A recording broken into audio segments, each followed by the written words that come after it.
Noon. This is the March 19, or March 10, 2023 regular meeting of the St. Joseph County Election Board. We've a little bit delayed because we're waiting on a few copies of some resolutions, but we decided to go ahead and get started, and we can bump our agenda around as necessary. So we're opening the meeting, calling to order. Would everybody please stand and join in the Pledge of Allegiance?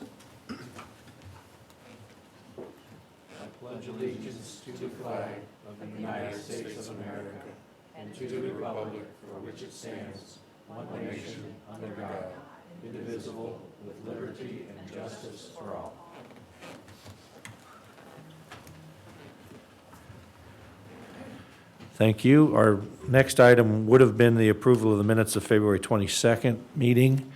Those minutes have been circulated. We had some, the first draft was circulated to us, and we had a few changes. So we have not had a chance to review the changes. So we're just going to table that issue until our next meeting. Our next agenda item will be update on party committee's 2022 annual campaign finance reports. But I'm going to skip over that because that's probably something Tricia Carrico can speak to, and she'll be back in just a minute. So the next item is vote center worker training. And I'm going to turn that over. You have some comments on that, Amy? Yeah, I have the PowerPoint slides that were made last year, or perhaps the year before, I'm not really sure, and the script that goes along with it.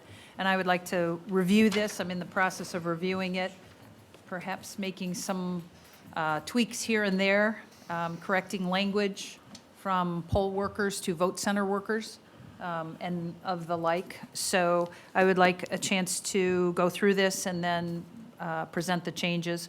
Been working with John Butler, who is going to continue to help on that for this election cycle. And then hopefully over the summer, we'll be able to do a little bit more of a deeper dive into it and make some changes to simplify the vote center worker training.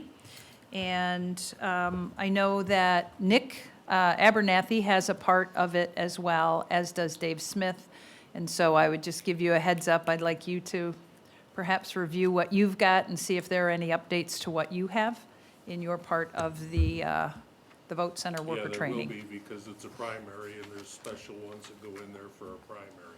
Right. Because it's different from the general. Yes, right. And we're going to be using an updated poll pad application, and I haven't seen it yet, so we need to make sure that it matches with what the training slides from last time are. Right, definitely. Nick, do you think you're going to have some updates as well? Yeah, I think the title of my document is Poll Worker, Guide to Poll Worker, or Poll Worker's Guide to Machine Equipment, so. Right. I'll switch that. Yes, and I want to be very aware of the poll workers, our vote center workers, and keeping the language very consistent, because I think it's very confusing to people who have never done it the first time. So I just want the language to be consistent. So it will be vote center worker training. Thank you.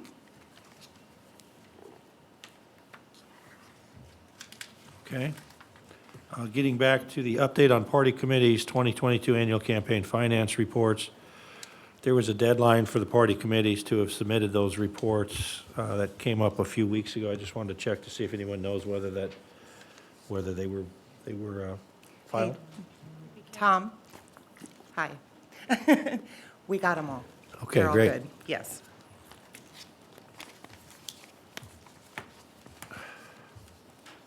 We have some resolutions to address. We have to number our resolutions. I'm trying to remember if we've passed any resolutions previously this year. I don't think that we have. I think we just voted on rescinding a resolution from last year. Is that No, my memory there was correct? an amendment to the election cycle this year for the vote Okay. centers to be used. So that would have been 2023-01? Yes. Okay.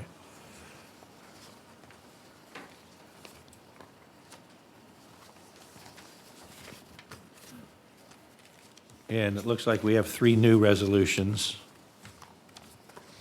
There's 6 in total. 6 resolutions in total. Yes, sir. Okay. I thought these were copies of the other ones. All right, so Our first resolution will number as number 2023-02, which is resolution sealing and delivering of electronic poll books pursuant to IC 311-310. That's one we haven't seen. Yep.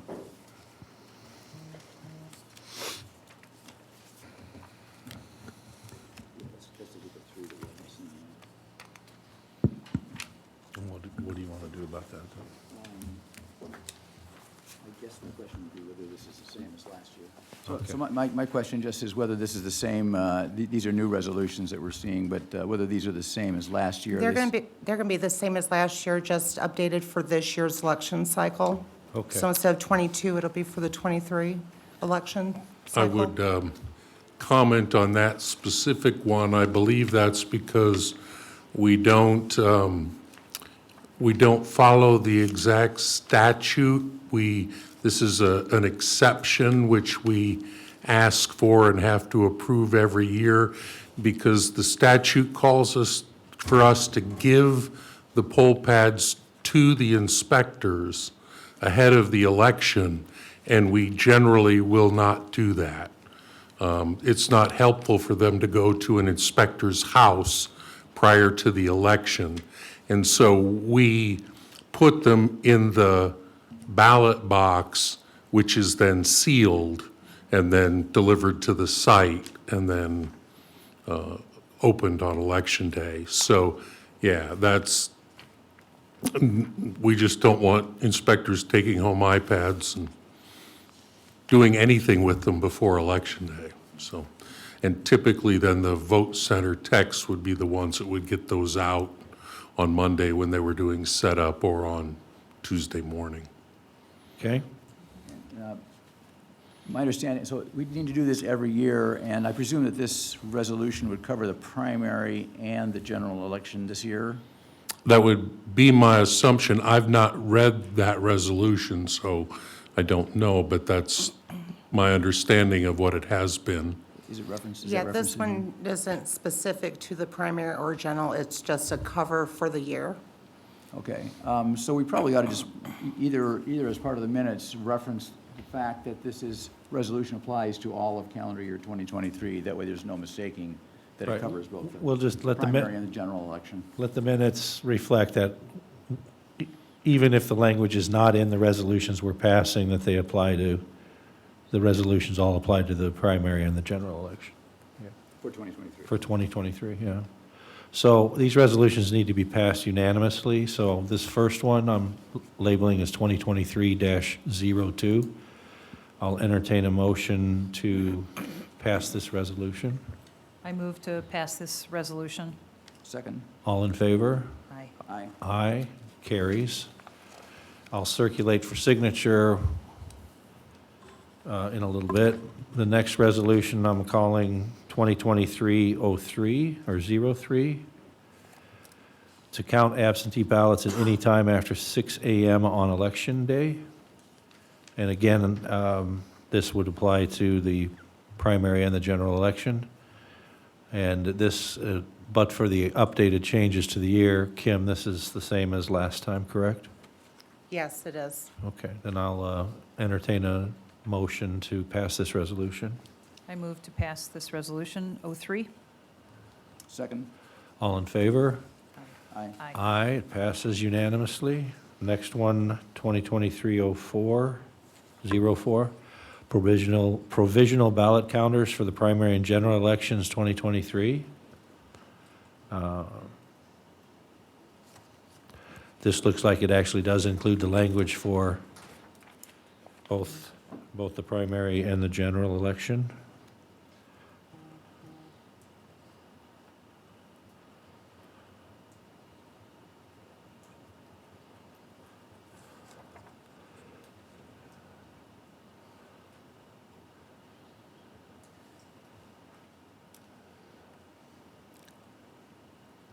It looks like it just cites the statutory requirements for ballot counters. I'll entertain a motion to pass this resolution as well. I move to pass resolution number 2023-04. Second? All in favor? Aye. Aye. Aye, it carries unanimously. Okay, the next one will be 2023-05. It's entitled Resolution of St. Joseph County Election Board Establishing Satellite Offices for Absentee Voting for 2023 Primary and General Elections. And again, but for the fact that it references a primary and general and it's 2023, I'm assuming this is the same as what resolutions were passed last year. Is that correct? It is, yes. I'll entertain a motion to pass it and then, I move to pass the resolution 2023-05. Second? all in favor? Aye. Aye. Aye, it carries unanimously.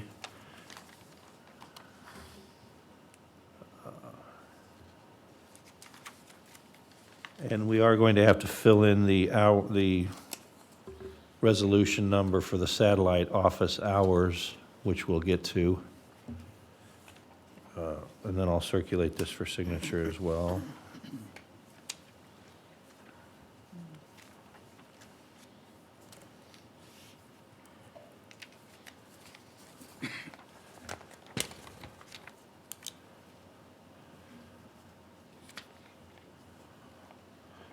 And that will be our next resolution, 2023-06.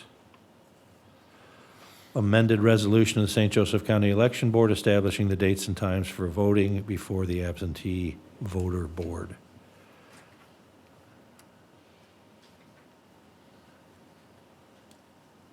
Why don't we just kind of, my understanding is this is the same as last year. The only exception is that Good Friday, which is a date, I don't know which show. It's the 7th of April. The 7th of April is a day that will not be open because of the county as a whole is closed. We are actually closed, yep. That's at the very beginning of this cycle anyhow. so- It is, and I left that one off of there. see I that, did yeah, okay. carry Sunday, April 30th over for Super Sunday. It is optional. It's not in statute that we have to have absentee open on that day. So it's up to you guys if you want it removed or not, but I did include it in here. I And think that's we're all, the 30th. I think we're all fine with it. Great. Okay, so I'll entertain a motion up for 2023-06. I move to pass 2023-06. Second? All in favor? Aye. Aye. Aye, carries unanimously. And finally, Resolution 2023-07, order of the St. Joseph County Election Board, elimination of Election Day ABS signature review for travel board and in-person absentee ballots pursuant to IC 3 11.5412. And again, I believe this is the same as last year It is. with the, Yes. obviously, updated corrections. And so I'll entertain a motion to pass this 2023-07 resolution. I move to pass resolution 2023-07. Second? All in favor? Aye. And aye, so it carries unanimously. So those are the resolutions we needed to pass today. Mr. Leone has been working on another resolution, which we're going to circulate. And probably, I would assume it's a draft resolution because we're going to seek public comment on it down the road, probably at our next meeting, which is a resolution of the St. Joseph County Election Board establishing personal appearance standards for county poll workers during elections. And as most of you who are regulars know, that we had some issues in our last election with some stickers on some computers and some hats and things like that that were probably, while not necessarily constituted electioneering, were nonetheless a little bit less than inviting for several people. So we're not going to vote on this resolution, but we just want to, not today, we'll probably vote on it next meeting.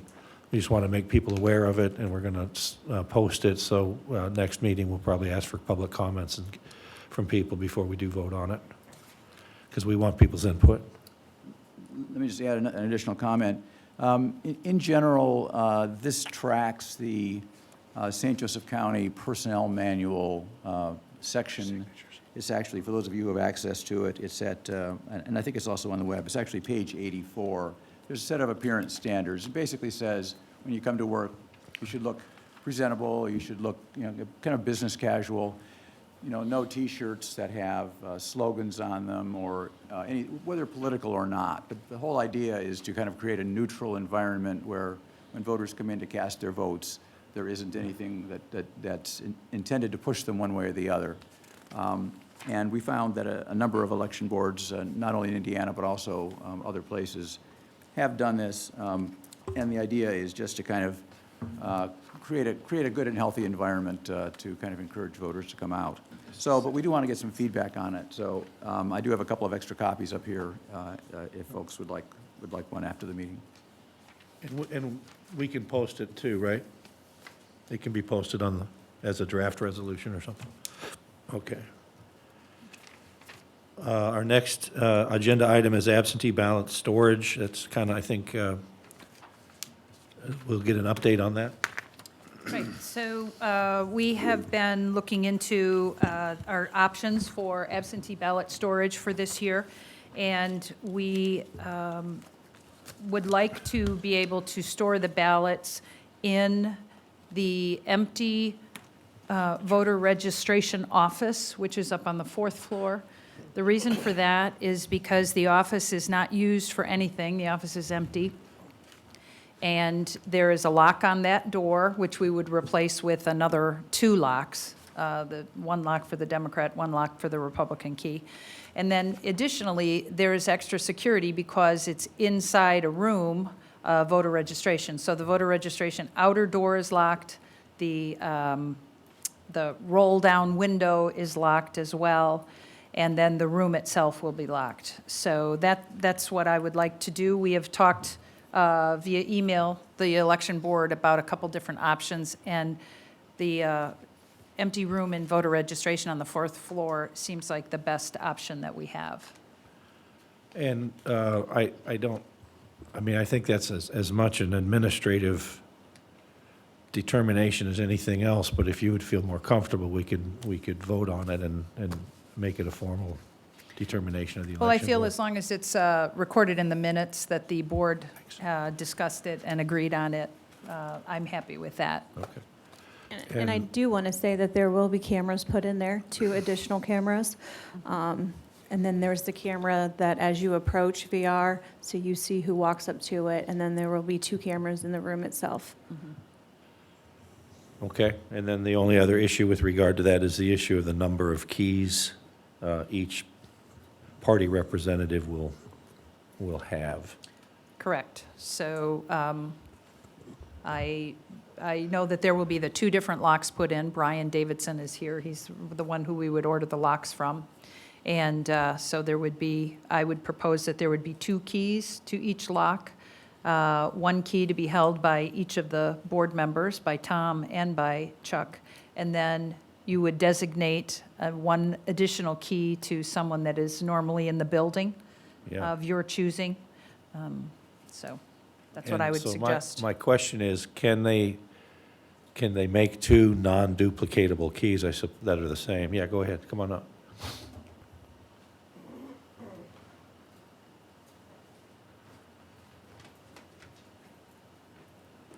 Good afternoon. Brian Davidson, building engineer for St. Joseph County. Office is located in the basement of the county city building. This is obviously a topic matter that's been brought up before. I've explained that process. I'll just bring everyone back up to speed. The most secured key system that I can offer you is a best key system. I am the only person authorized in the United States to buy those keys for St. Joe County. It is a very secured key. Those keys, the actual blank keys themselves cannot be purchased by anyone but me. I actually have to go through a distributor. Those keys are sent to Best and cut accordingly to what I want them cut. What I recommend is to stick with that lock system. Those existing locks that you have up there right now in voters registration is a Corwin Russin lock. Even though I could take and change that core to whatever key we have, the two separate keys, I could take that key to Walmart and get a copy of it. That is not a secured key system. I don't know if your intentions are to have this room ready for the primary, or you are going to wait and hold off till the fall election. I don't know what your intentions are. Two options for those keys, and I explained this a while back. We could key those to where they work to my master. I don't have to. There is an option that I could get two separate keys in that key system that are individual to themselves, but that is the only thing that will unlock them. That we'll label as the one Republican key and the one Democratic key. They're not interchangeable. I could get cores for that, and I could get keys to that based on the numbers that you want. I can't have that to where my master won't open it, and I'm comfortable with that. Now, I do know that options that we talked about last week, where you were talking about the that back storage room for possibly doing ballots, I could have incorporated that same key system there. There is zero mechanical in that room. That is a concrete vault, concrete deck, ceiling, floor, wall, so no need for me to be in that room. There is mechanical in that ceiling on 4. I guarantee there's pipelines and stuff up there. I don't know to what extent without looking. I would be more than glad to fill you in on that. But with the primary starting here in a couple weeks, if you're wanting to store ballots on that 4th floor, I will not be able to get you those best keys in that time window. If that was something that you wanted to use that room that's down in the basement now, and then we arrange to do this by fall, I can accommodate those needs. With this short of a time window, I would find it highly unlikely to get those keys and those cores by then. It typically takes 2 months for that process to accommodate that. Okay. And so, if I'm reading you correctly, from a purely engineering standpoint, you think it's better for them to be in the basement because there's nothing down there that if something happened that... All I have in that room that you existently used this last election, there is a mini split air conditioning unit in there. It runs just like a condensing unit in your house. You've got a condenser outside, and then you've got your air handler inside. There is a small condensate pump in there that even if it did fail, the amount of water would be minimal.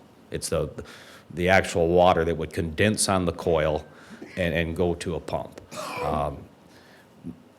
Not a huge concern. It is a mechanical thing that can fail, but I don't see anything devastating. The room that we looked at last week, which is the storage room in back, I did not see any mechanical in there. That is a complete masonry room. The only thing that could, in my opinion, that could mechanically fail you in there is lighting. You could have an electrical short, or it's all new lighting. I mean, the chances of that are pretty slim.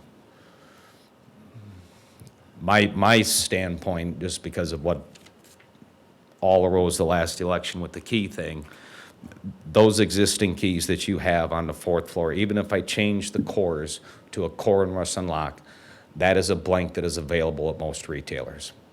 At best, that I'm recommending is not.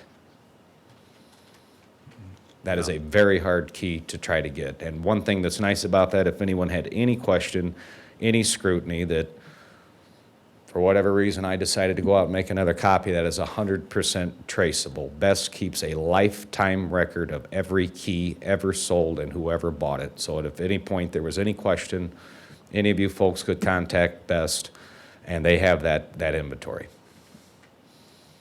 But you're not going to be able to get that by the primary, you don't think? I could make a phone call. I'm not going to get a hold of these people on the weekend. I would say highly unlikely. I know.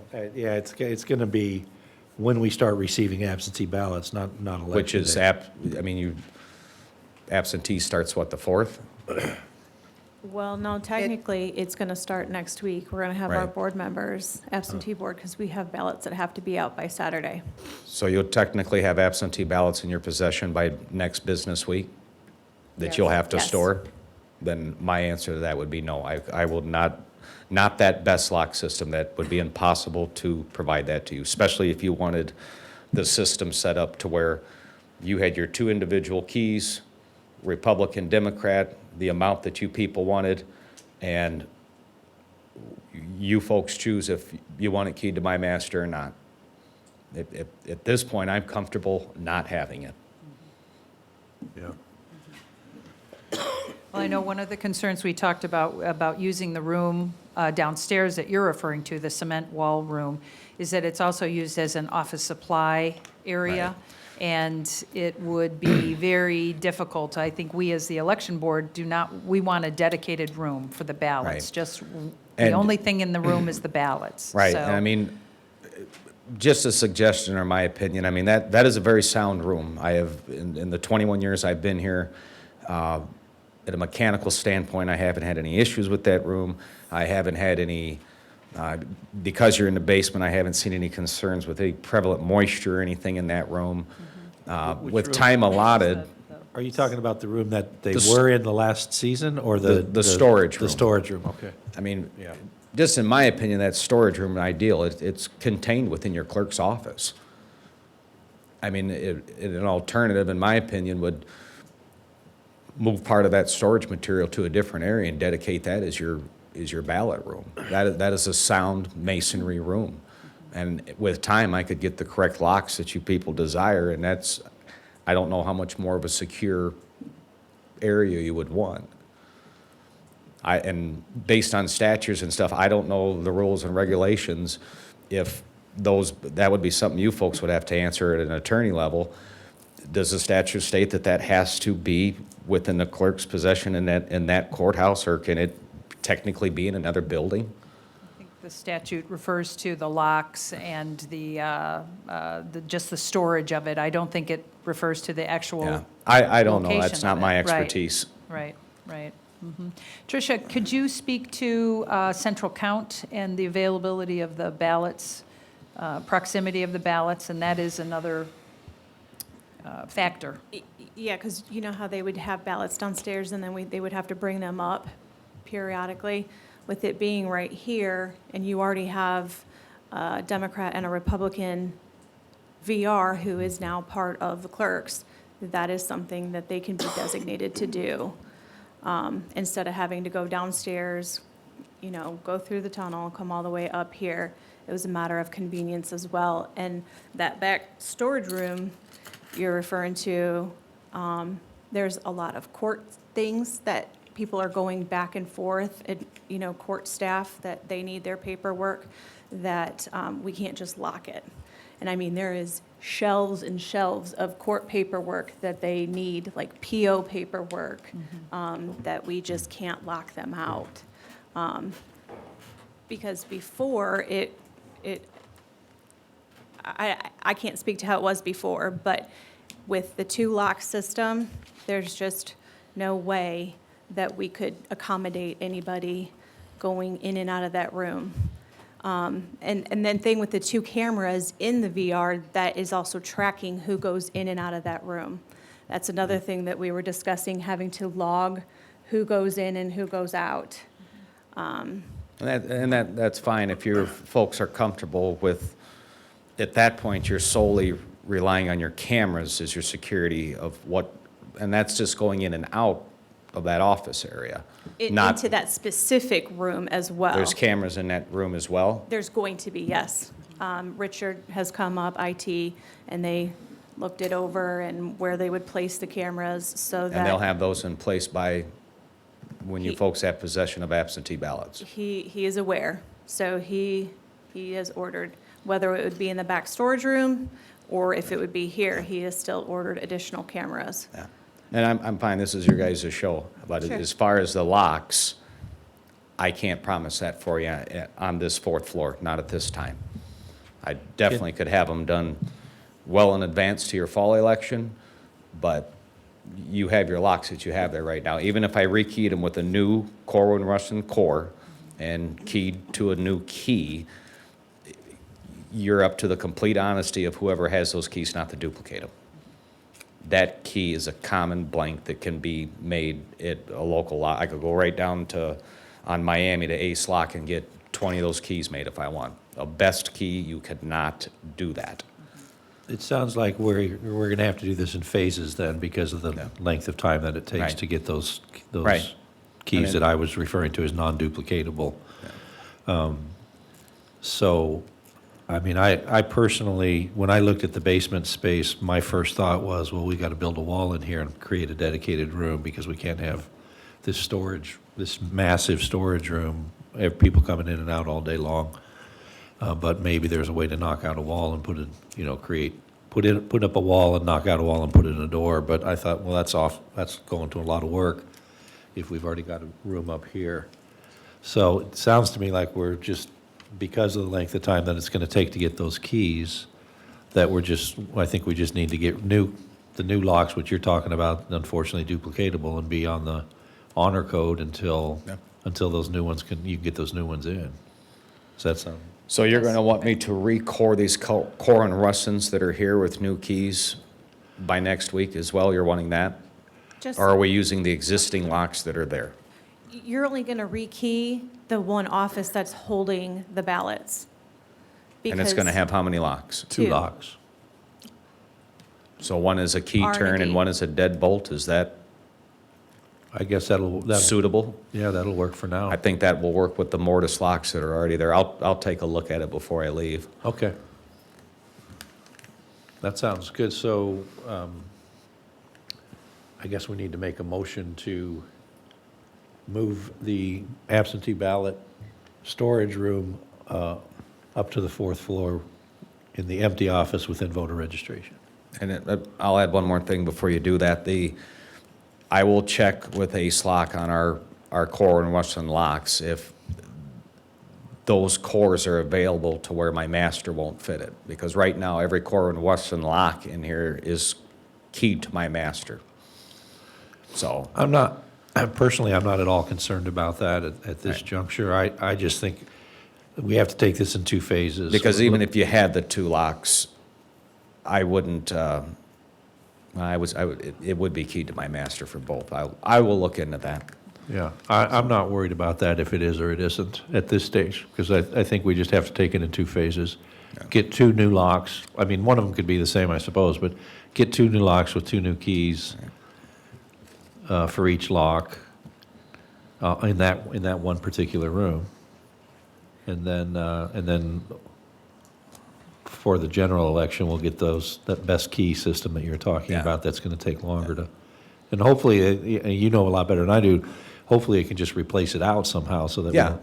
yeah, Yeah. yeah. I mean, And you're going to have to designate your backups because they're also going to need keys as well. That's why I said two keys for each lock. Okay. Yeah. So, can I move? Shall I move? Yeah.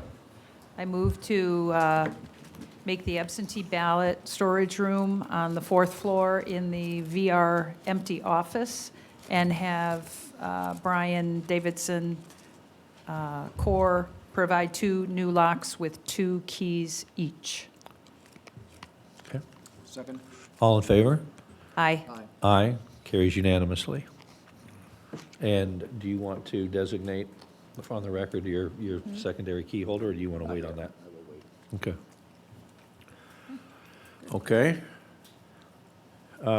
Is Mr. Hamilton here? Mr. Hamilton, you want to step up and introduce yourself and ask for what you want to ask for?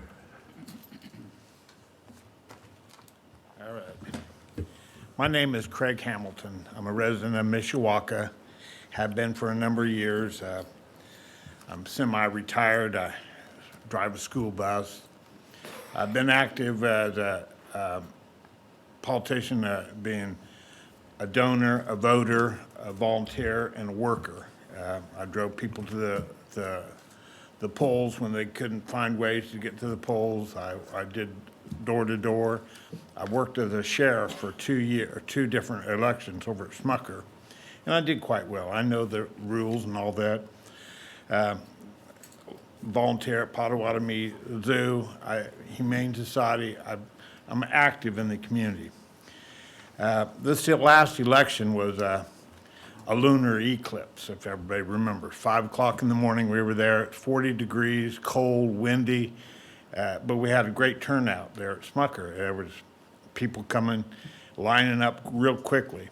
Elderly mostly, you know, it seems like that's what happens, unfortunately. And Frances, the head there, she had called me the night before and told me, you know, got to bring some food because you can't leave, which I knew that. Bottom line is, I set everything up. I brought food and everything, and I was there stationed at the entrance to the voting area as a sheriff, and there were 70-some people at 5 o'clock or 6 o'clock in the morning lined up, and it was cold. And I don't care, Republican, Democrat, they were voters that were coming here, and, you know, I was telling them, hey, today's the day you're gonna hire or fire, you know, forget everything else, this is, you know, be comfortable. But it wasn't going very well. It started out real slowly, and the line was hardly moving. Everybody was out there shivering, shaking, and so I went inside, and Frances, I said, what's going on? And I saw all the voting booths, and there was one being used. And I said, what happened? They said, well, we're short a clerk. And maybe her daughter, because she had worked before, the last time I was sheriff before, and I was hoping she wouldn't be back, but she was. And she said, well, and I said, well, I'll volunteer as a sheriff. That's one of my duties. I'll sit down and I'll register people and get it moving along. She didn't want that. She said, get back to your place and sit, you know. And the tech man was the same thing. They were saying, we need to move this along. So I went back and you know, and the line just was slow. And, you know, I felt bad for the people. I asked for door stops to open up all the doors so people could come in, and I did the kind of the airport deal where you line the people up row after row after row, you know, stuff them into there because they were cold. And Frances came out and she was upset because she said, what would happen if there was a fire? And all the people all at once said, we'd go out the door, you know. They were happy with things. But Frances wasn't very happy with me from that point on. And at one point she came out and a lot of things happened. She came out with one of those 5x7 cards, one of the candidates' card, electioneering, you know how it is. And she said, you can't have any of these come in. Well, I don't want any of these in the voting area. Fine. And what was happening was I was at Smucker, and out, if you're familiar with that, the chute, they call it, the little sidewalk goes down to the front sidewalk. As you got down to the end, and people were lined up on both ends, and there were 14 or more people with colored shirts on, you know, I used to throw papers when I was young, and we used to get all the papers in the front, you know, and take them out and fold them and throw them. Well, they had the brochures in those bags. They were walking around with those. And so it's kind of like a competition between these two groups. I don't know who they were, really. I don't know which ones were the actual, well, I do know a couple of them, but they were just, everybody that came along, it was just pushing it on people. And people would come in with all these cards in their hands, and Frances was saying, nobody can bring these cards in, and I'm going, well, and this wasn't really my job. It is part of my job, but I ended up having to get a 60-gallon tub, and by the time I left, it was half full of those cards. I mean, we're talking stacks and stacks of them, because I'd tell people, I say, jokingly, I said, hey, you know, you got them, you can't carry them in there. If you do, the least it's a misdemeanor, the worst it's a felony, as per it says. And they're all saying, well, we didn't want them, we didn't ask for them, why are they doing this? Why? I thought it was part of the election. I thought it was part of the voting. And that's what people were feeling. They were lined up on the steps, drinking their coffee, eating donuts, not the voters, but the candidates, you know, and their people, and just really overly doing it. So I went out and I asked them, I said, why don't you move back a little bit, give these people more room? And bottom line, that's, you know, that created problems. And all the candidates were 50 foot. We're at the 50-foot level. I didn't have a tape measure. I don't believe it. And the law says all campaigning must be kept 50 feet or more. And there was a candidate, well, there was one guy in line there. He was showing me the thing on his phone. He said, it says 50 feet or half the distance from the property line. If that was the case, that'd be bittersweet, and that'd put them out in the parking lot, which would be fine, you know? Let people come out to them instead of them surrounding people as they walk in slowly, because it was all slow, so it was like funneling people in where they couldn't move very fast. And so I thought they were being harassed. And I made it known that that's how I felt, and I said, you just need to move back a little bit. And they just kept moving further and further and putting all their stuff. They had all their food up in front of the signs that said to vote. So it was what I would say disenfranchising a lot of people to vote, because people drive by, they see what's going on. I have one daughter, and she's married. She's blessed me with 9 grandchildren. 3 of them now can vote. And Gavin was there to vote for the first time with my wife, or with, not my wife, my daughter, Brittany. And she came up and she was going, they were stuffing cards in our hands, and she has a little card. I mean, we're all pretty well informed who we're gonna vote for. We don't need candidates telling us why I should vote for them, because they billboards all over town and signs everywhere. You know who they are. And so, and my grandson was in the same situation, you know. I mean, he was kind of taken back by that kind of a thing. Bottom line, we went on, and I was there for 12 and a half hours, because I got there at 5. And at 12 and a half hour point, they came out with a police officer and escorted me to my car and said, you're done, because you know, we're getting too many complaints, not from the voters, but from the candidates, most likely. And so I left. I mean, I was sitting in the booth, because there's a more story to it, but you know, I wasn't doing anything at that point. I was just greeting people and doing my regular thing, which I'm good at. And then, you know, I said, well, I haven't voted yet, because I always vote by mail or vote. But the papers came out, said, don't vote by mail. You can vote right here at the voting booth when it gets slack time. So at the end of the day, so I didn't get a vote. I didn't get a vote on 2022 election, because as I asked to go back in, but they said, no, you're gone. I had left my stuff there, you know, some of the other stuff, but I left there. And my neighbors were there, my family was there. It was kind of humiliating to have that done. On top of that, they don't pay me. They said, well, sorry, you weren't here for 12 hours actual time. You were only here 12 and a half hours but there was free time in there or something like that. So they didn't pay me. I wrote a letter, and Tom, you have the letter. I mean, We received the letter. have you got it with you now? Not, I might have it with me, but I'm not sure. Okay. Would you like me to read it? I don't think it's necessary unless you feel it is. It's not really necessary. I mean, but it was pretty well explained. It was done early. It was in November when the letter was done, and I checked with everybody and tried to get everybody to take a look at it, and I went to the Republican, you know, I can only do so much, but, you know, I thought it explained itself. I said, hey, I'll answer any questions on it, but I just never heard from anybody, really. Now, So my understanding is that you're here not only to express your frustration with what happened that day, but also to request authorization to be paid for your work that day. Is that Yeah, right? I ought to be paid more. I mean, be walked off over, across the parking lot by a police officer, which at 72 years of age, I've never had that happen to me. And two, to be left where I couldn't vote, which is not right. And three, not being able to, not being paid too. Triple damages, whatever.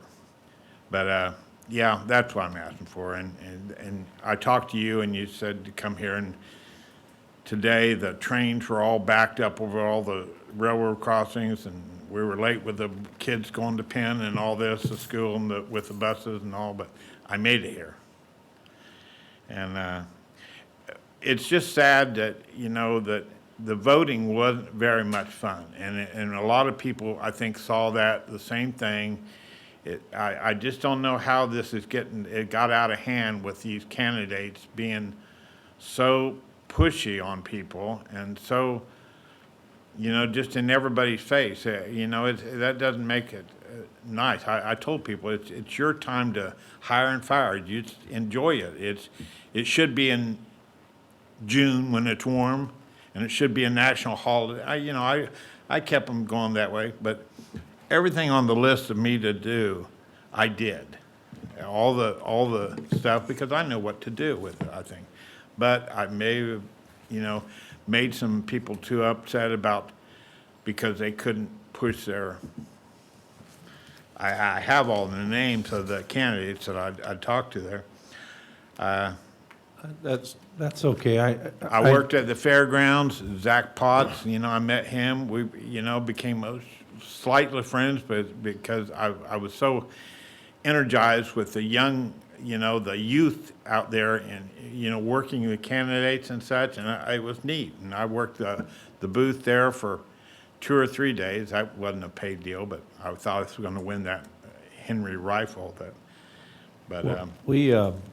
I think that our poll worker training, I think there's a specific provision in there where they tell people do not wait until election day to vote if you're going to be working. I'm not sure if that's true or not, but I think it is precisely because I don't think you're supposed to leave your station on election day. So I'm very sorry for that misunderstanding. And for Right, the, it's in a letter. It specifically said, don't have to vote. Come here and vote here. We can do it when it gets a little bit of lack time.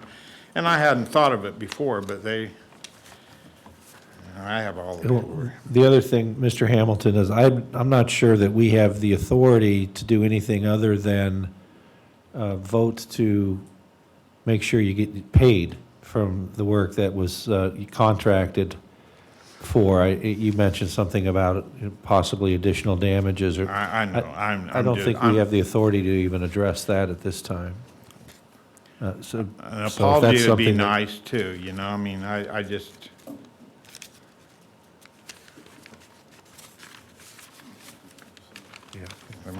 One comment also, there is a mechanism where there are issues out at the vote centers that are disagreements among the members of the team that are conducting the election.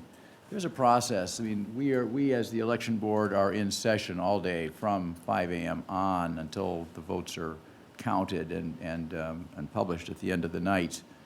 And we have deputies available, deputy election commissioners who can go out, one Democrat, one Republican, and their job is to help solve problems. And so I'm disappointed that it got to the point where a police officer had to be called to resolve the problem, because hopefully we can resolve these things internally, because the folks that go out have the authority from us to resolve these problems and try to tell folks, here's what you need to do.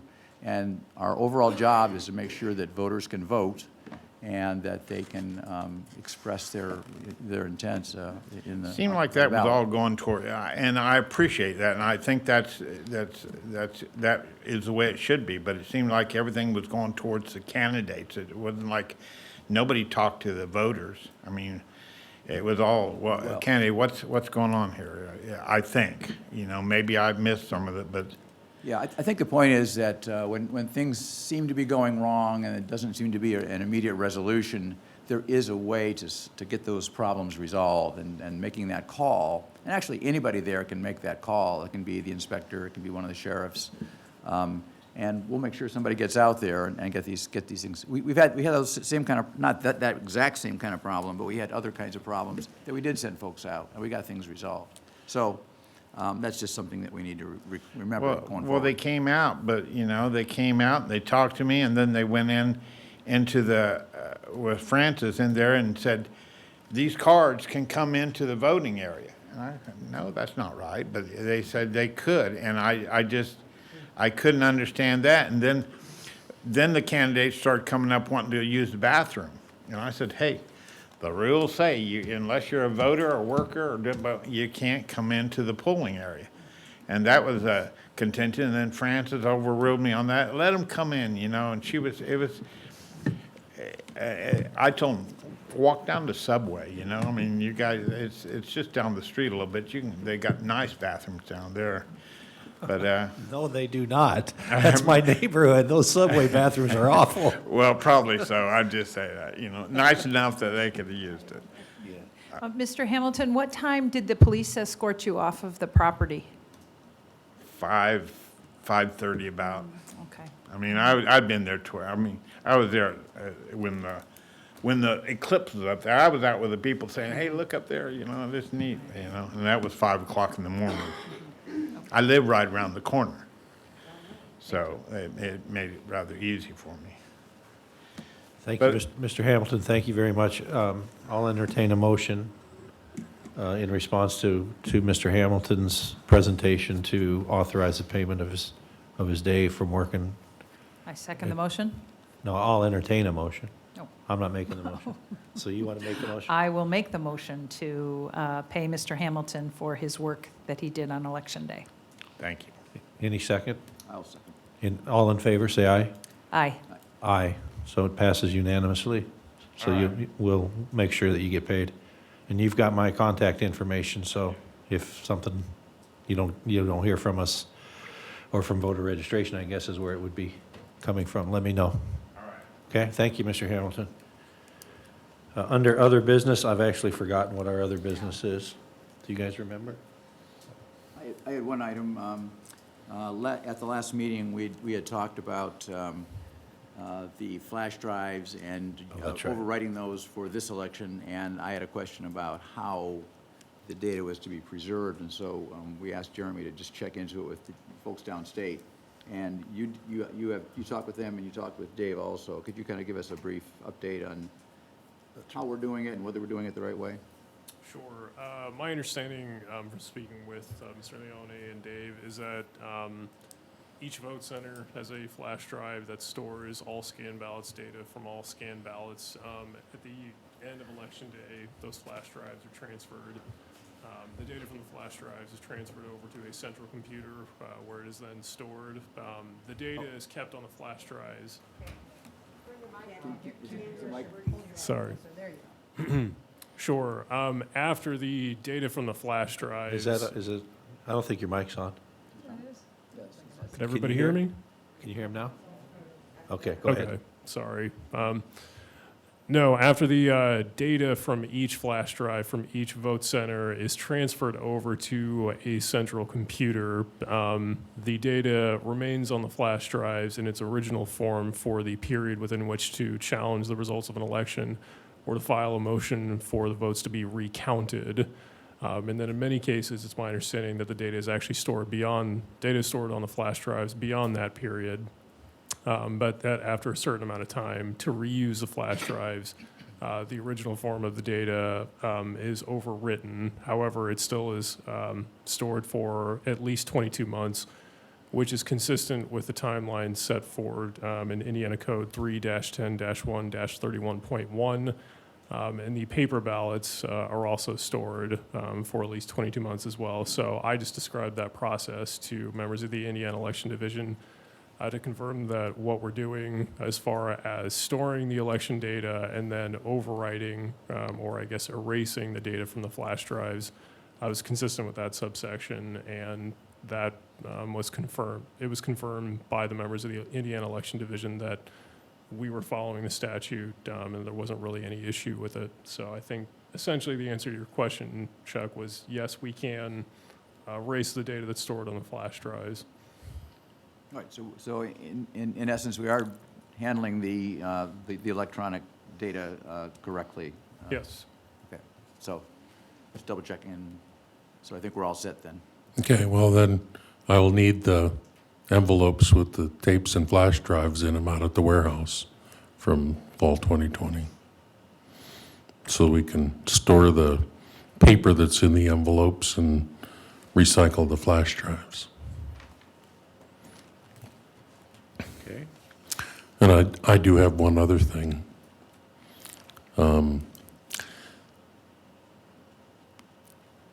It happens that, I don't know how many of you know what ePulse is, but ePulse is the platform that communicates with the poll pads and then is used to communicate with SVRS.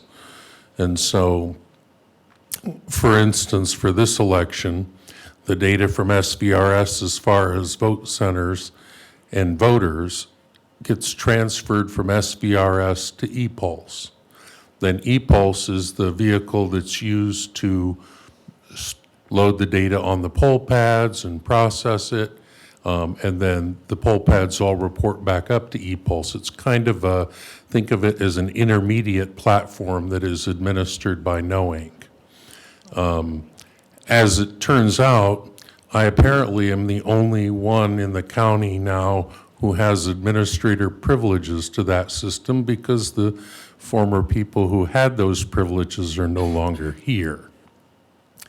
So it seems I need to create those privileges for folks in the clerk's office, which is helpful so that I don't have to be involved in that part, because it's necessary for example, at the end of the day, the numbers that are reported as check-ins for walk-in voting on each poll pad need to be confirmed that they uploaded properly into ePulse. And so someone has to look to make sure, you know, it says there were 55 check-ins on poll pad 1. You look in ePulse to make sure it says 55 check-ins. That's a standard thing that would happen at the end of every day.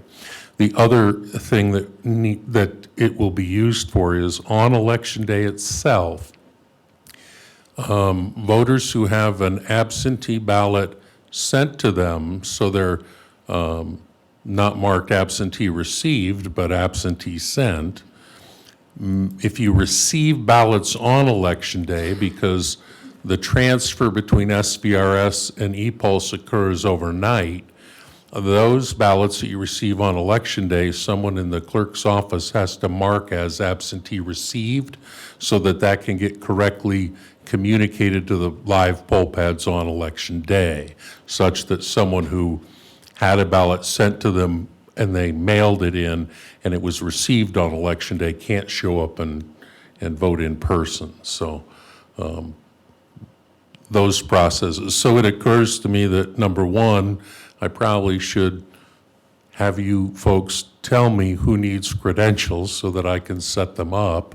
And second, I'm going to guess that there'll have to be some ePulse training involved somewhere along the way. So Why don't you just send us an email with the list of the people who had been certified? or it was authorized? Rita, Terry, and Penny. Or you can just tell me right now. Figured that would be faster. Okay. I mean, it's normal to, you know, county clerk, the deputy clerk, and the election clerk. Okay.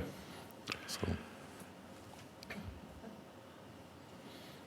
Well, that sounds like that's something just for you to follow up on, right? Right, I will follow up. okay, Thank you. well, just Any somebody other- has to tell me who I need to create credentials for, and I could do that. All that'll do is I'll put the information in, and then whatever email address I'm given, it'll send an email notification, and then you'll have to create credentials. So it's just giving permission for that to happen. So, okay, thank you, Dave. I am noticing on these draft letters that are going to go out for poll workers that the letter does contain language that says you can now vote at the polling location in which you are working on election day. So, but I had thought that our training had said, don't wait until election day to vote. In general, when the election is expected to be really busy, what we tell them is they are not to interrupt the voting process to vote, but if there is no one in line, or, it's low, that, they have a break, they just need to wait in the same line as all the other voters to vote. And typically, some of them will stop for lunch or they'll rotate people. In the 2020 general, it was told I would vote early because the turnout is likely to be so high that you won't have a chance. But in 2022, I don't know that that was particularly stressed, so. All right, thank you. We're now opening the floor to public comment. And everyone, restrict your comments to 3 minutes, please.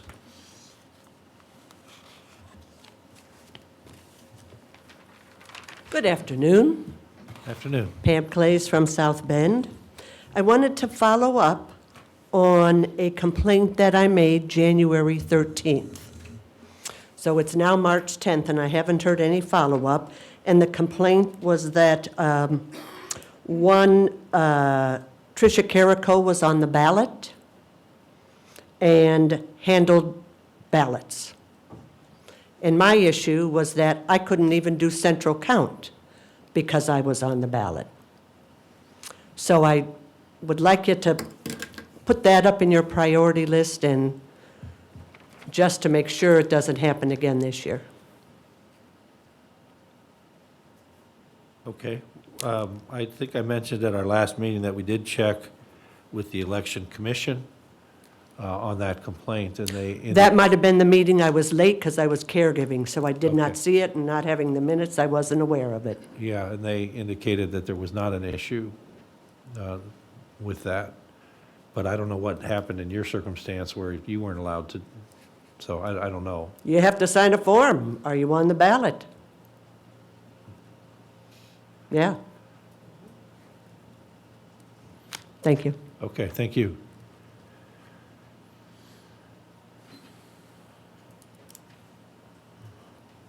I think we should look into that some more.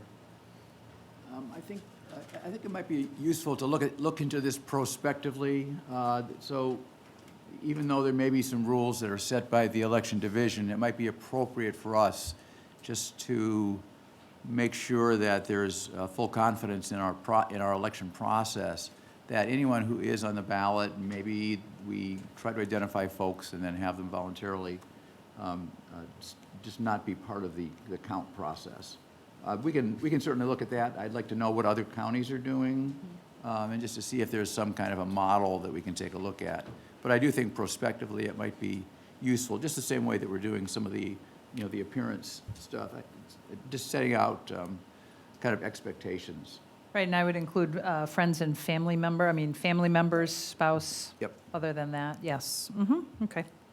Yeah, and I think part of the problem is, my understanding is, and I've gotten this from several of the clerks, is basically all of the clerks are enlisted to work on election day.